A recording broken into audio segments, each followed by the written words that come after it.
మీద చెయ్యి వేసి బొట్టు పెట్టినా, తాళి బొట్టు మెడను కట్టి బొట్టు పెట్టినా, తల మీద చెయ్యి వేసి బొట్టు పెట్టినా, తాళి బొట్టు మెడను కట్టి బొట్టు పెట్టినా, సన్ని కళ్ళు తొక్కినా సప్త పదులు మెట్టినా, సన్ని కళ్ళు తొక్కినా సప్త పదులు మెట్టినా, మనసు మనసు కలపడమే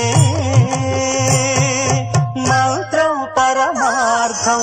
శ్రీరస్తు శుభమస్తు, శ్రీరస్తు శుభమస్తు.